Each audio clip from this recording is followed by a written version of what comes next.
18 Manitoba municipalities are under local states of emergency. 18,000 people are still trapped by the massive flooding. This is near Port aux Basques on the Trans-Canada Highway, multiple sections of which have been washed out. By 2050, the Arctic could be ice-free during the summer.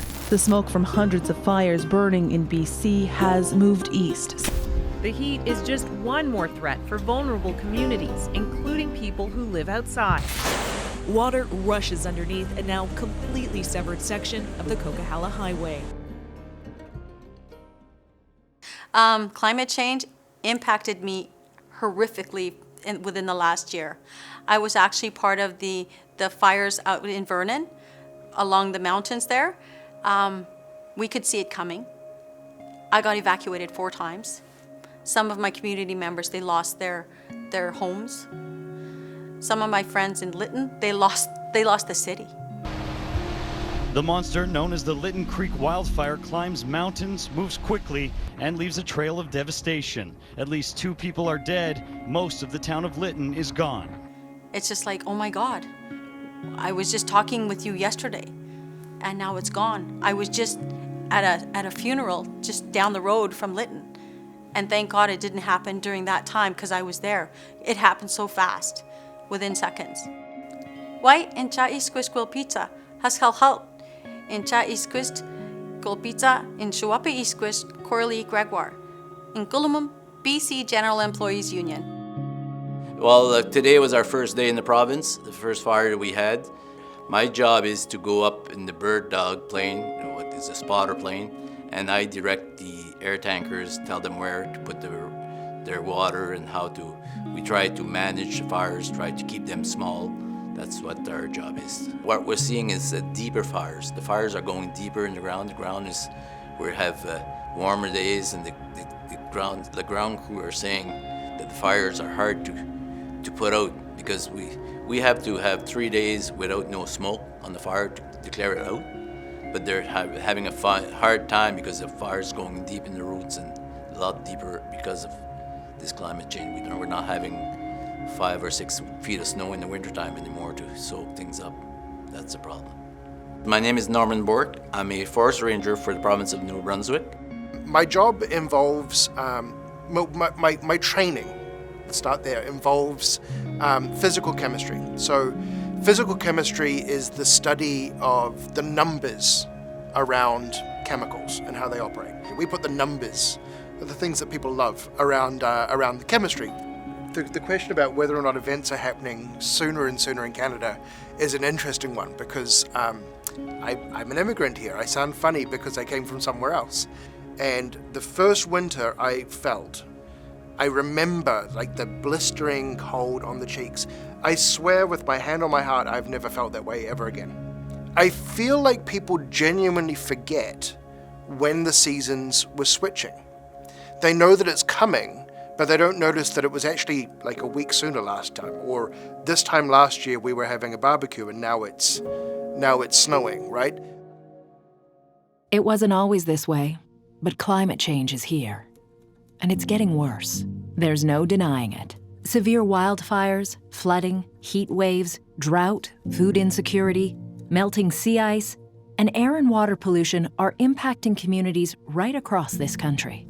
Canada is experiencing warming 2 times faster than the global average, and it's 3 times faster in the Arctic. Climate change also disproportionately impacts Black, Indigenous, and people of color communities in Canada and other vulnerable populations. Climate change is caused by humans, and we have a responsibility to act. As a national union, we must work to tackle climate change by advocating for our members. Whether it's wildland firefighters fighting fires, or highway maintenance workers repairing damaged roads, or social service workers supporting those affected, our members are on the front lines. And we hold part of the solution to climate change.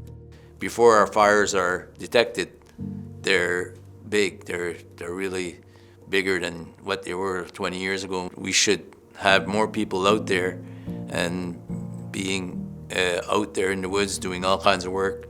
Hire more people, make sure there's no reason for the fires to get big. Public sector voices must be at the table. We are the ones who have been charged and have been working on ensuring that there are checks and balances on industry. My concern for future generations is not that the Earth isn't going to be here or that we won't be here. Humans are some of the most adaptable creatures on Earth. We will adapt. Not all of us, right? We in the West have the resources to be able to do this. But a lot of developing nations will not have that benefit. And that means primarily those in Canada as well, who are BIPOC, who are immigrants, who are refugees, people who are marginalized are going to have less resources to adapt. The world is showing that we can't be harming the world anymore because Mother Earth says, enough, I'm gonna stop it. You're gonna see what you've done and why it's happened. And that's the only time people are now thinking, well, oh really? You're right, something needs to get done. We've got to think about the environment. There are very few bodies that organize voices as well as unions, right? And unions also have a lot of accounting to do, right? So unions also include those who are involved in the oil and gas industry and who are involved in transportation industries. And we as a collective union voice also have to think about those workers and how we protect their jobs as we transition into different industries. So I think unions are one of the few ways that we can both address some of the political issues as well as addressing some of the labor concerns that are coming up from this. There are good jobs in renewable energy. There are good jobs in renewable and ethical manufacturing practices, but we have to ensure as union members that those voices are being heard, that those jobs are being given out equitably, that these people are being protected, and that's really where unions can have a huge impact. Together, we hold solutions to the climate crisis. You can make a difference, and there's no time to wait. We must stand up for our members and tackle climate change by pushing the government to take real action. Unity is our power.